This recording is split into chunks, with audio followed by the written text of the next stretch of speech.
ሰላም ጤና ይስጥልን ውድ የጋት ሚዲያ ቤተሰቦች እንደያላችሁበት ሀገር የሰዓት አቆጣጠር እንደምን አላችሁ እንደምን ቆያችሁ? ኢትዮጵያ ውስጥ ናችሁ ይህን ፕሮግራም ነው የምትከታተሉ የጋት ሚዲያ ቤተሰቦች እንደምን ዋላችሁ ማለት ፈልጋለሁ። የጋት አጫጭር መረጃዎች ከዚህ ወደ እናንተ ይደርሳሉ። ሸር አድርጉ፣ ላይክ አድርጉ፣ ሀሳብ አስተያየታችሁን አካፍሉ። የጋት ሚዲያ ሜምበር ሁኑ። ጋት ሚዲያን በሱፐር ቻት በሱፐር ታንክስ ደግፉ። እየደገፋችሁ ነው። ከምንም በላይ አብራችሁ ስላላችሁ አብራችሁ ስለምትሆኑ እጅግ የከበረ ምስጋና ይድረሳችሁ። በአጫጭር መረጃችን የመጀመሪያው እንግዲህ በትናንትናው ዕለት ክቡር ጠቅላይ ሚኒስትር ዶክተር አብይ አህመድ የቱርኪያ ፕሬዝዳንት ረጅብ ጣይብ ኤርዶጋን ተቀብለው አነጋግረዋል። እንደተከታተላችሁት ነው እንግዲህ በቦሌ ዓለም አቀፍ አውሮፕላን ጣቢያ ደማቅ አቀባበል አደረጉላቸው። እያሽከረከሩ ወደ አድዋ ሙዚየም ይዘዋቸው መጡ። በዛ ከክብርት ወይዘሮ አዳነች አቤቤ ጋር በመሆን በሳቸው አስተባባሪነት መሪነት የአበባ ጉንጉን አስቀመጡ። ለኢትዮጵያ አርበኞች ለነጻነት ተጋድሎ እውቅናና ታሪካቸውን ዘከሩ ማለት ነው። ከዛ በኋላ እንግዲህ በአራዳ ፓርክ አድርገው በራስ መኮንን ድልድይ ወደ ብሔራዊ ቤተ መንግስት ነው ጉዞ የተደረገው። በዛም ደማቅ አቀባበል ተደረገላቸው። የሪፐብሊካን ጋርድ የታጀበ ደማቅ አቀባበል ከተደረገ በኋላ ወደ ቤተ መንግስት የሁለትዮሽ ውይይት በክቡር ጠቅላይ ሚኒስትር ዶክተር አብይ አህመድ እና በቱርኪያ ፕሬዝዳንት ረጅብ ጣይብ ኤርዶጋን መካከል ላይ የተከናወነው በዛ ሰፊ ጉዳዮች ተነስተዋል። የዲፕሎማቲክ ምንጮችን ጠይቄያለሁ። ያልተነሳ ጉዳይ የለም። ስለ ሱዳን ተነስቷል። በሱዳን ጉዳይ የቱርክና የኢትዮጵያ ሚና፣ የሶማሊያ ጉዳይ ተነስቷል። የሶማሊላንድ ጉዳይ ተነስቷል። የደቡብ ሱዳን ጉዳይ፣ በአባይ ጉዳይ ላይ ውይይት ተደርጓል። የኢትዮጵያ ቀይ ባህር ጥያቄ ተነስቷል። በቀይ ባህር ቀጠና ያሉ ተዋናይ ኃይሎች የቅርብም የሩቅም ኃይሎች ተነስተዋል።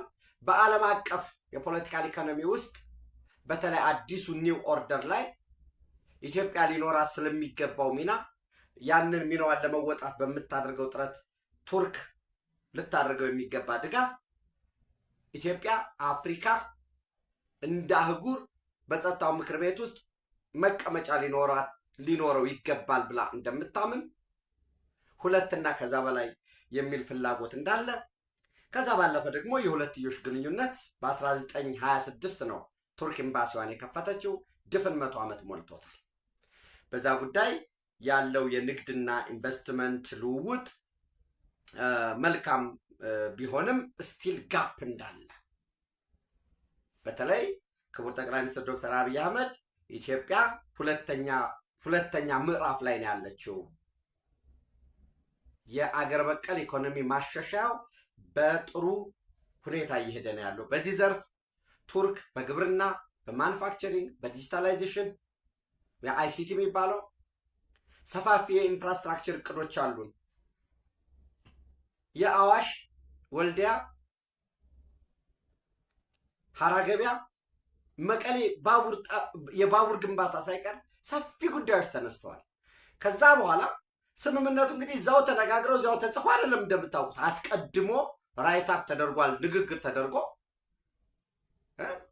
ቱርክ ኢትዮጵያ ባላት ኤምባሲ በኩል አንካራ ባለው ደግሞ የኢትዮጵያ ኤምባሲ በእነዚህ መካከል ሰፊ ውይይት ተደርጓል። ስለ ኩፕ ኢትዮጵያ ቀጣይ ዓመት ያለውን ኩፕ 32 አዘጋጅ ስለመሆኗ ኩፕ 31 ዘንድሮ አንታሊያ ተርኪ ላይ እንደሚካሄድ በዛ የኢትዮጵያ ባለሙያዎች አብረው ከዝግጅት እስከ ፍጻሜ ድረስ በሚሳተፉበት የልምድ ልውውጥ በሚደረግበት በፋይናንስም ዝርዝር ውይይት ተደርገዋል። ከዛ ውይይት በኋላ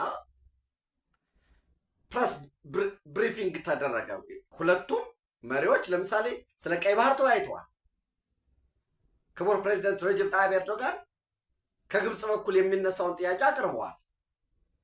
ክቡር ጠቅላይ ሚኒስትሩ ምላሽ ሰጥተዋቸዋል። በየትኛውም ጊዜ በማንኛውም ቦታ ለመወያየት ለመደራደር ዝግጁ ነን። ያውቁታል። በመሰረታዊነት በተጨባጭ መረጃ አቅርበው ያውቁታል። እኛ የናይልን ኮንትሪቢዩት የምናደርግ 90% በላይ እኛ ነን ኮንትሪቢዩት የምናደርገው። ይህ ህዝባችን ደግሞ 60% የሚሆነው ደግሞ የሚኖረውም የኢትዮጵያ በዛው ቤዚን ውስጥ ነው ያለው፣ በናይል ቤዚን ውስጥ ነው ያለው። ዋይት ናይል ለሚባለው ነጭ አባይ የሚባለው ኢትዮጵያ ነች ኮንትሪቢዩት የምታደርገው። መጠቀም አለብን። ፍትሃዊ ነው። ወደ ግጭት የሚያስገባን ነገር የለም። ግብጾች ከፈለጉ ከህዳሴው ግድብ በታች ግድብ መገንባት ይችላሉ ኢትዮጵያ ውስጥ ጆይንትሊ፣ በጋራ ኖ በጋራ የማያስፈልግም ከተባለ ደግሞ ባለው የኢነርጂ ፖሊሲ ለውጭ ባለሀብቶች ክፍት ስለሆነ ግድብ ገንብተው ለ50 ዓመት ለ100 ዓመት ዋቴቨር በዓለም አቀፍ ደግሞ ስምምነት መስረት ደግሞ የኢትዮጵያ ኤሌክትሪክ ዩቲሊቲ ኃይል እንገዛቸዋለን። ኃይሉን ከፈለጉ ለሱዳን ሊሸጡ ይችላሉ፣ ለራሳቸው ሊወስዱ ይችላሉ፣ ለዓለም አቀፍ ገበያም ሊያቀርቡ ይችላሉ። ኢትዮጵያ ያመረተችውን ኃይል እንዳትሸጥ በየጎረቤት ሀገራት ሎቢ ማድረግ ወዘተረፈ አያስፈልግም።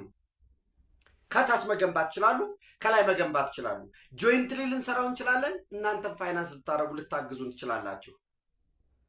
የራሳቸውን የቱርክን በኤፍራጥስ በጤግረስ ላይ የገነቡትን ወደ ታች ያለው ቱርክና ኢራቅ የደረሱበትን ስምምነት ዋተር ፎር ኦይል የኢራቅ በሙሉ የውሃን መሰረተ ልማት ግድቦችን ወዘተረፈ የሚገነቡ የቱርክ ኮንትራክተሮች ናቸው። በምላሹ ኢራቅ ደግሞ ነዳጇን ቱርክ ላይ ትሸጥና ገንዘቡ በሙሉ ስፔሲፊክ የሆነ አካውንት ላይ ይገባል። ገንዘብ አይሰጣቸውም ለኢራቆች።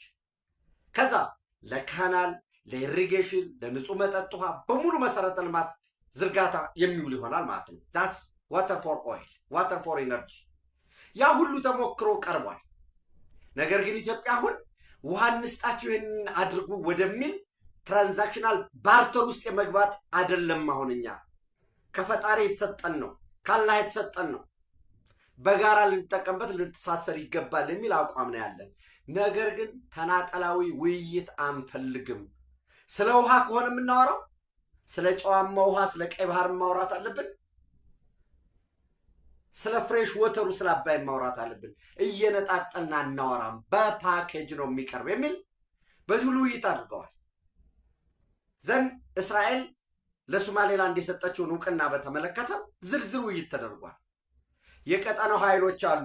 ይሄ ቀጠና ወደ ግጭት እንዲገባ የሚፈልጉ ኃይሎች አሉ፣ ደፍነት አሉ። ኢትዮጵያ ግን ግጭት ውስጥ የመግባት ፍላጎት የላትም። እኔ አሁን በስሜት የሰከሩ የኢትዮጵያ ድል የኢትዮጵያ ስኬት የሚያሳብዳቸው ስኒ ገልብጠው ተለያዩ የፖለቲካ ጥንቁልና ሊሰሩ የሚሞክሩ ግለሰቦች አሉ። አማርኛ ሊናገር ይችላል፣ አፋን ኦሮሞ ሊናገር ይችላል፣ ትግረኛ አፋረኛ ሊናገር ይችላል። በዘር ባንዳ የሆኑ ሰዎች አሉ።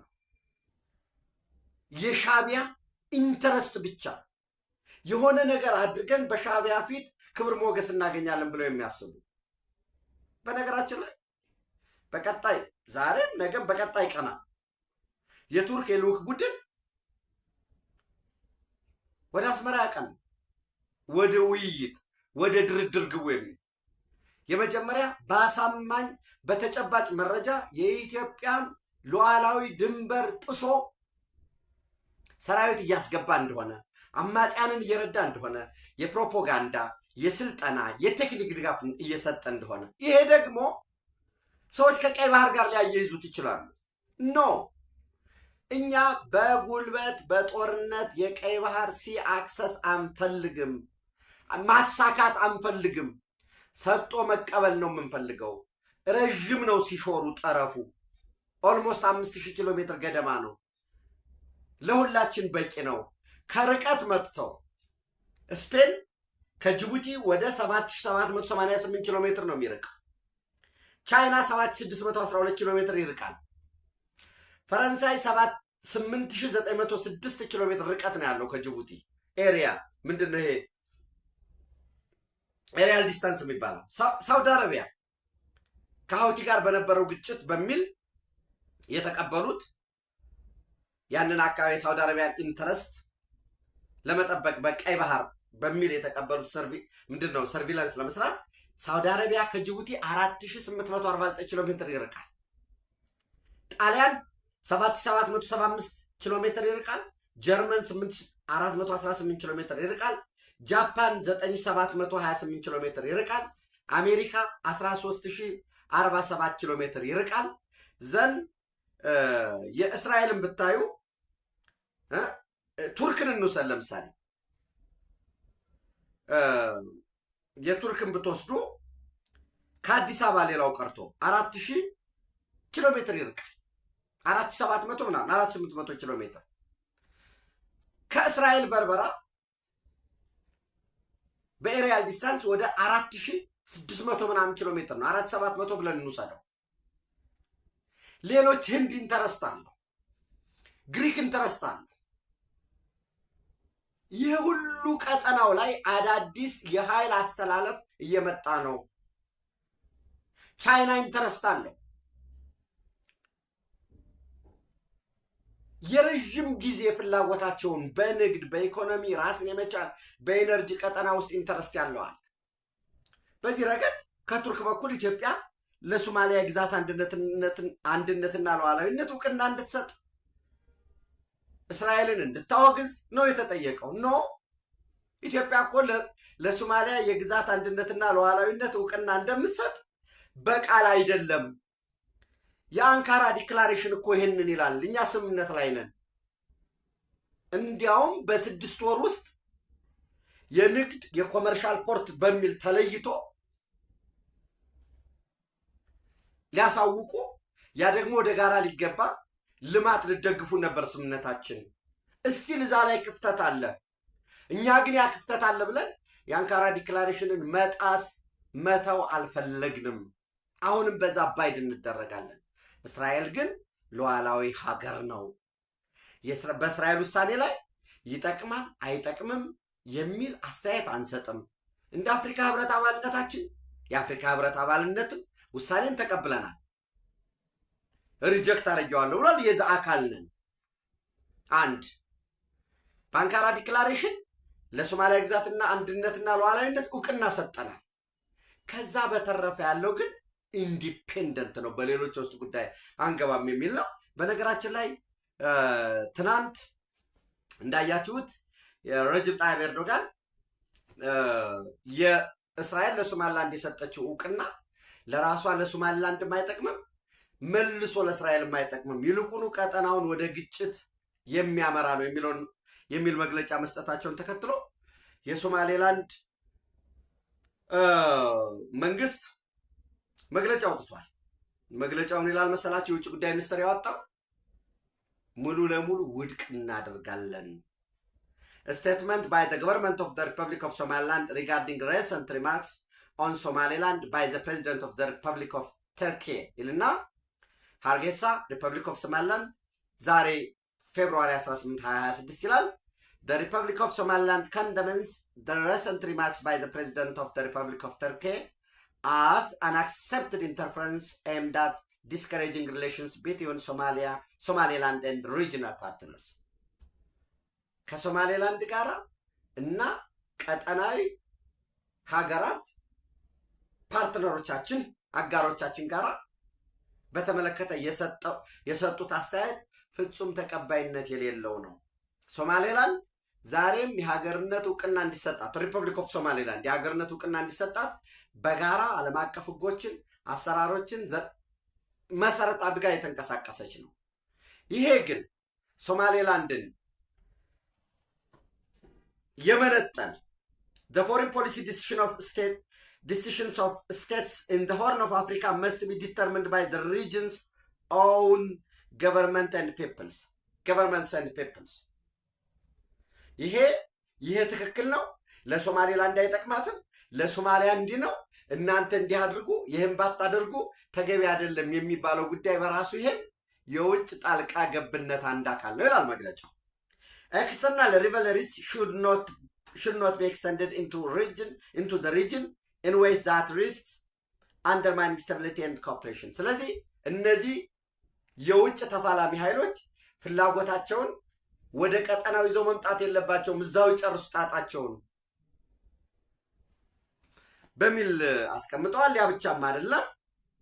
Somaliland calls on Turkey to refrain from taking positions that inflame regional tensions and to uphold the principles of mutual respect የጋራ መከባበር non interference ጣልቃ ለመግባት and ሉዓላዊ ውሳኔ ሰጭነትን እንድታከብር ይህንን ማድረግ አለባት ይሉና Somaliland's outreach to regional and international partners and pursuit of recognitions remain peaceful, lawful, and firmly grounded in the democratic aspiration of its people. ስለዚህ ሌሎች ጣልቃ መግባት የለባቸውም ምናምን የሚል ነገር ከተሰጠ በኋላ በእኛ ጉዳይ ጣልቃ መግባት አያስፈልግም ዲክቴት የሚደረግ ቀጠና መሆን የለበትም በሚል ይህን አስቀምጠዋል እና ሶማሌላንድ የህዝቦቿ ውሳኔ ነው እስራኤል ለሶማሌላንድ እውቅና ስትሰጥ የእስራኤል መንግስት ህዝብ ውሳኔ ነው በዛ ውስጥ እኛ አስተያየት የለንም በጋራ መስራት ነው የምንፈልገው በዚህ ሁሉ መሃል ግን አስቀድሜ እንዳልኳችሁ በሺዎች ኪሎ ሜትር ርቀት መጥተው ተርኬ ከ6000 ኪሎ ሜትር በላይ ርቀት መጥቶ ሞቃዲሾ ላይ ናቫል ቤዝ አቁሞ ኦፍሾር በኢንዲያን ኦሽን ላይ ኢን ቢሊየን ባሬልስ ያለውን ቁፋሮ እያካሄደ ለሶማሊያ ሴኩሪቲ ቢልድአፕ ኢንስቲትዩሽናል ቢልድአፕ እያደረገ የናንተን ጥቅም ግን ዝም ብላችሁ እጃችሁን አጣጥፉ የሚለው ነገር የትም አያደርስም እዛም ደግሞ ሲደርስ ማንም ሰው መጠየቅ ያለበት አፍሪካ ህብረት ላይ በዓለም አደባባይ እየተነገረ ነው ለአፍሪካ ወንድሞቻችን ለዓለም አቀፉ ማህበረሰብ ተነግሯል በተወካዮች ምክር ቤት ለኢትዮጵያ ህዝብ ለዓለም አቀፉ ማህበረሰብ ተነግሯል ክቡር ጠቅላይ ሚኒስትሩ በረመዳን መልእክታቸው ናይልን በተመለከተ ቀይ ባህርን በተመለከተ ኢትዮጵያ መስፋፋት ፍላጎቷ ከትናንት መሻቷ አይደለም ትናንትም ዛሬም ነገም በመነጋገር በድርድር ሊፈታ ይገባል ያስፈልገናል የጂኦግራፊ እስረኛ አንሆንም የኢኮኖሚ ጉዳይ አለበት የታሪክ ጉዳይ አለበት የተፈጥሮ ጉዳይ አለበት የኢትኒክ ጉዳይ አለበት ይሄ ቀጠና ደግሞ ሰላም ውሎ ሰላም እንዲያድር ሰላም ውሎ ማድር ብቻም ሳይሆን ዘላቂና ተገማች የሆነ ሰላም ይኖረው ዘንድ ኢትዮጵያም ኃላፊነቷን ግዴታዋን ትወጣ ዘንድ እያደገላለው ህዝቧ እጅግ በከፍተኛ ሁኔታ ፍላጎት የመሰረተ ልማት ፍላጎታችን እያደገ ባለበት ሁኔታ ሌሎች ስፔን ቻይና ፈረንሳይ ሳውዲ አረቢያ ጣሊያን ጀርመን ጃፓን አሜሪካ ራሱ ቱርክ በዚህ ቀጠና ላይ ፕሬዘንስ ኑሮት ኢትዮጵያ ግን በ30 ኪሎ ሜትር ርቀት ላይ አይገባሽም የሚባለው ነገር ቅቡልነት የለውም በዚህ መሰረት እንስራ ነው እነዚህ ሙቀጫ አለ የሙቀጫ ልጅ አለ የሙቀጫ ልጅ ስራውን የሚሰራ ምን በማድረግ ነው ያው ከዚህ በፊት ብዙ ጊዜ ስለተባለ ነው እናቱን በመደብደብ ነው ኢትዮጵያን እየደበደቡ ለሻቢያ ለጠላት የሚሰሩ በመንግስታዊ መዋቅር ውስጥ ያለ ይኖራል በፓርቲ ውስጥ ያለ ይኖራል በሚዲያው ይሰገሰጋል ባንድ አለ ጀለፍ መሳሪያ ተሸክሞ ሸንተረር ለሸንተረር ሸለቆ ለሸለቆ ስለተሮሯጣ እርስ በርስ ከወንድሙ ጋርም እየተበላላ በየሰፈሩ የምታዩት ነው ለድልም ይበቃም ይመስለዋል የራሱን ሰፈር ተወልዶ ያደገበትን የቦረቀበትን የኖረበትን መንደር ሲገባ ፎቶ ሲነሳ ወደፊት እየገሰገስን ነው አሁን እንዲያውም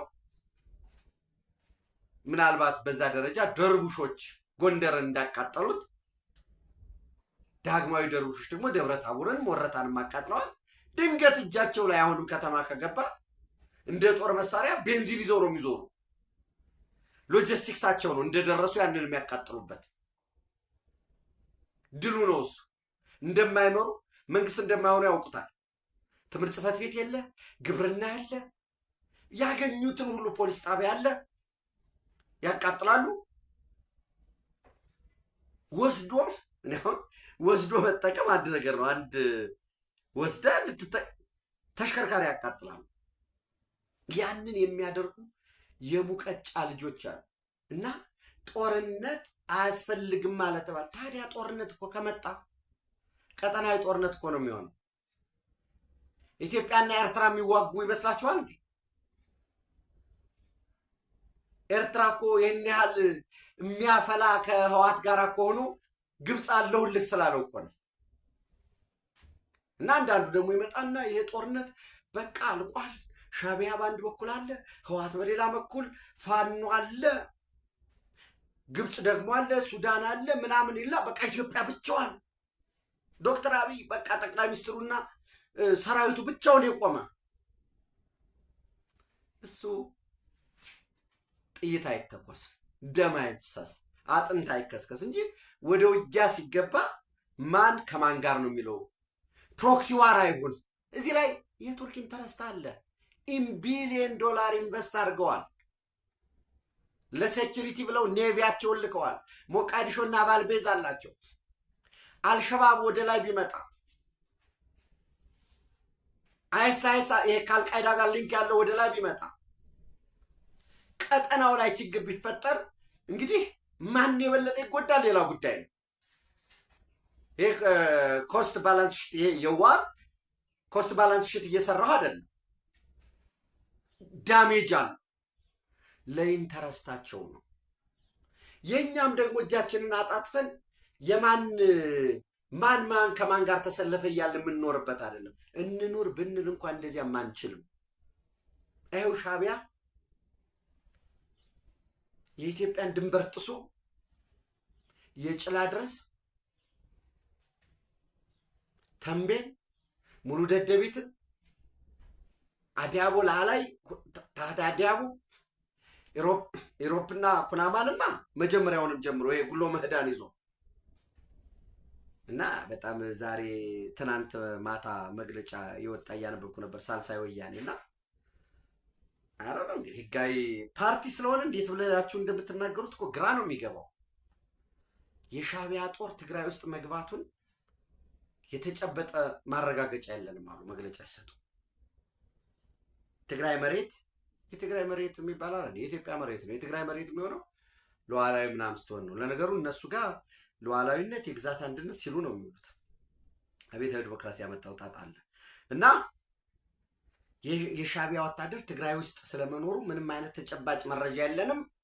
ይሄም ካለ በተጨባጭ ሊነግረን የሚገባ የትግራይ ጊዜያዊ አስተዳደር ነው። ይሄ ነው እንግዲህ መግለጫው። እና መግለጫ ሲያወጡ የፌዴራል መንግስቱ ጦርነት እየጎሰመ ነው፣ ከዚህ እንዲቆጠብ ምናምን ዓለም አቀፉ ማህበረሰብ ይድረስልን ይላሉ። የትግራይ ህዝብ ያሳዝናል። የትግራይ ልሂቅም ያሳዝናል። ተረፋ አብዮታዊ ዲሞክራሲ እዛ ውጭ ላይ ምን አንጓለለው? እዚያ ህዋት ጋር አይገባም እንዴ? ነገሩ ህዋት እንዲህ አይነቱን ዝም ብሎ ፕሪተንድ የሚያደርገውንም የሚቀበል አይደለም። ሙሉ ለሙሉ መለላክ እንዳለበት ነው የሚያምኑ እና ያሳዝናል። ቢያንስ እሺ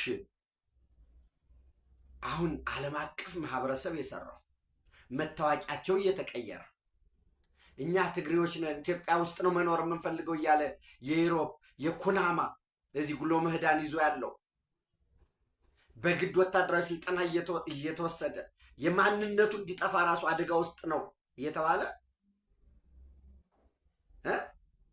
እና አናቅም ያሉበት ሁኔታ በጣም በጣም የሚገርም ነው። ዞሮ ዝም ብለህ አርፈህ እንኳን ብትቀመጥ ያሰለጠኑ የትጥቅ ድጋፍ እየሰጡ መሳሪያ እየሰጡ የተለያየ ነገር እያደረጉ እየበከሉ ነው። ኢትዮጵያን እያቆሰሉ እያደሙ ነው ያሉት ዝም ብለህ ብትተው እንኳን። ስለዚህ ይህንን ከስሩ መንቀል ያስፈልጋል። በአጭር ቀን ውስጥ ከኢትዮጵያ ድንበር ሙሉ ሰራዊቱን ጠራርጎ እንዲያስወጣ፣ የኢትዮጵያ ሰራዊት ደግሞ አስቀድሞ በነበረባቸው ካምፖች ላይ እንዲቀመጥ፣ ሌሎች መታየት ያለባቸው ጉዳዮች ካሉ የቀይ ባህር ጉዳይም የአሰብ ጉዳይም ወደ ድርድር እንዲመጣ 2-3 መልእክት ተላልፎለታል። እንግዲህ የቱርክ መንግስትም በተመሳሳይ መልእክት እናስተላልፋለን በሚል ያስቀመጠው ጉዳይ ነው ያለው። ሰው ኢትዮጵያ የቀይ ባህር ጉዳይ የህልውና ጉዳይ ነው ተብሎ በተለያየ መድረክ ተቀምጧል። ጦርነት እንፈልጋለን ብሎ ሂትለርም ተናግሮ አያውቅም በአደባባይ። ዩክሬንና ራሽያ አለን በሚሉት መሳሪያ እየተጨፋጨፉ ነው ኒውክሌር ሲቀር በቃ። ሁለቱም ግን ሰላም እንፈልጋለን ነው የሚሉት።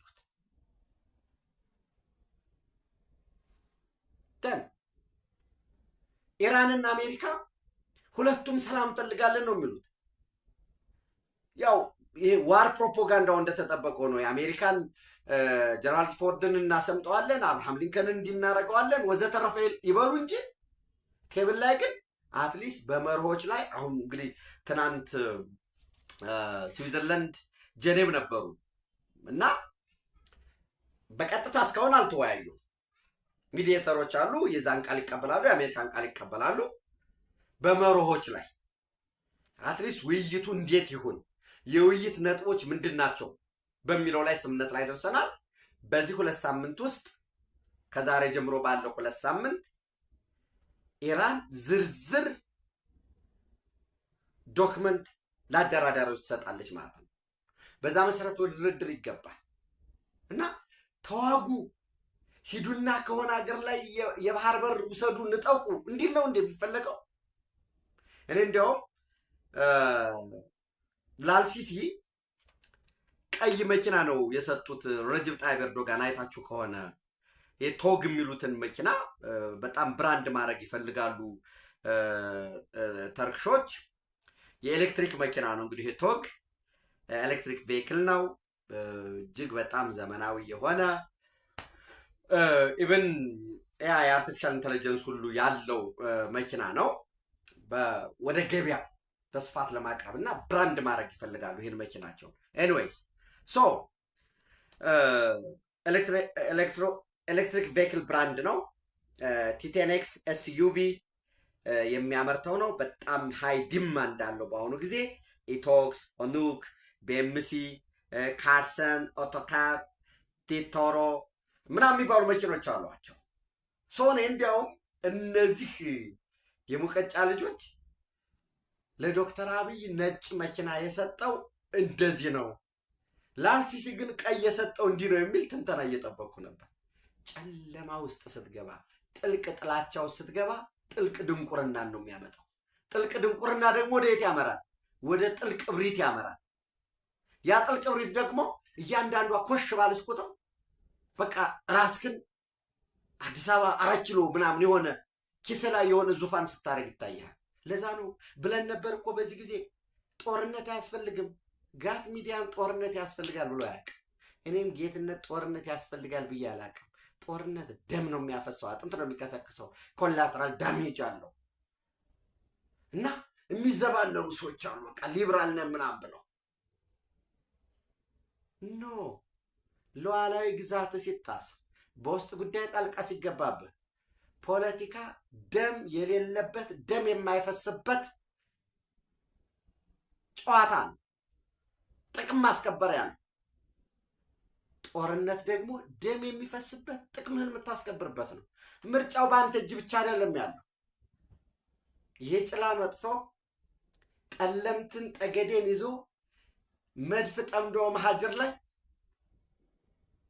ሐምዳይት ሸረሪና ላይ ቁጭ ብሎ በዚህ ከበነዋል፣ የውጊያውን ሜዳው እዛው ትግራይ ውስጥ እዛው አማራ ክልል ውስጥ እናደርጋለን፣ በዚህ ቆርጠን ይህን ሰብረን ጋሸናን እንዛለን፣ እንደዚህ አድርገን እዛው ውስጥ ነው የምናዋጋ ሲልህ ጥሩ ነው። ሳበው አምጠው ያለህን ወታደር 10 ክፍለ ጦር ብቻ ምን ይሰራል? የቀረህን 10ሩንም ጨምረው እዚህ አምጣው። እኛ አስመራ እንቆጣጠራለን፣ ምጽዋ እንቆጣጠራለን፣ ከረን እንቆጣጠራለን፣ ሳዋን ከጥቅም ውጭ እናደርጋለን። አለኝ የምትለውን የለህም ግን አለኝ የምትለውን መሰረተ ልማትህን ከጥቅም ውጭ አድርገን ለኢሳያስ አፈወርቂ ርህራሄ ካለን ሻንጣውን ይዞ የሚወጣበት እድል እንሰጠዋለን። ከዛስ እዚሁ ኢትዮጵያ ውስጥ ያለህን ስንቅህን ትጥቅህን ፈተህ እጅህን ለየአካባቢው ማህበረሰብ ነጭ ባንዲራ እያውለበለብክ እንድሰጥ እናደርጋለን። ውጊያው ይሄ ነው እንጂ ማን ውጊያ ነው የሚፈልገው? በነገራችን ላይ ዛሬ ክቡር ጠቅላይ ሚኒስትሩ ዶክተር አብይ አህመድ፣ ምክትል ጠቅላይ ሚኒስትሩ አቶ ተመስገን ጥሩነህ፣ የኦሮሚያ ክልል ርዕሰ መስተዳድር ክቡር አቶ ሽመልስ አብዲሳ፣ የውሃና ኢነርጂ ሚኒስትር፣ የማዕድን ሚኒስትር፣ የጠቅላይ ሚኒስትሩ የምስራቅ አፍሪካ ጉዳዮች አማካሪ ሚኒስትር ክቡር አቶ ጌታቸው ረዳ፣ እነኚህ በሙሉ ምዕራብ ወለጋ ዞን ደምቢዶሎ ገብተዋል። በቆይታቸው በአካባቢው እየተከናወኑ ያሉ የልማት ትሩፋቶችን ይጎበኛሉ። በደምቢዶሎ ከተማ ያለውን የኮሪደር ልማት የልማት እንቅስቃሴ ይመለከታሉ። ከአካባቢው ማህበረሰብ ጋር ውይይት ያደርጋሉ። በዋነኝነት ደግሞ ለኢትዮጵያ እጅግ ወሳኝ የሆነ በ2027 ከአንድ ዓመት በኋላ ኦልሞስት ልክ የዛሬ ዓመት ከዛ በፊትም 2027 ላይ ደርስ ይችላል ከ6 ወር ምናምን በኋላ ወደ ሙሉ ስራ የሚገባውን የቱሉ ካፒ ጎልድ የወርቅ ፕሮጀክትን ይጎበኛሉ። እንደምታውቁት እጅግ ከፍተኛ የሆነ ኃይል መስመር እየተዘረጋለት ነው ወደ ቦታው። ለሰራተኞች የሚሆን የመኖሪያ መንደሮች ተገንብተዋል። ትልቅ ሐይቅ ለማጠብ የሚሆን ተገንብቷል። የወርቅ ቁፋሮ ከተከናወነ በኋላ መልሶ አካባቢውን ሪከቨር ለማድረግ ነርሰሪ ሳይቶች፣ አትክልት ማፍያ ጣቢያዎች ተዘጋጅተዋል። ከአካባቢው የጎልድ የማዕድን ምርት ባለው በኢትዮጵያ ሕጋዊ አሰራር መሰረት ምዕራብ ወለጋ፣ ደምቢዶሎ፣ ያው አካባቢ አይራ ጉሊሶ፣ ኦሮሚያ ክልል ኢትዮጵያ እንዳጠቃላይ በሚጠቀሙበት አግባብ በዛ ላይም ስራ እየተሰራ ነው። ሰው የገንዘብ ችግር ነበረበት መጀመሪያ አካባቢ። አሁን ችግሩ ተፈቷል። ወደ 100 ሚሊዮን በኢኪቲ 240 ሚሊዮን ደግሞ በብድር አግኝቷል። 340 ሚሊዮን ዶላር አግኝቷል። ወደ ሙሉ ስራ እየገባ ነው። የኃይል መስመር ዝርጋታውም እየተከናወነ ነው ያለው።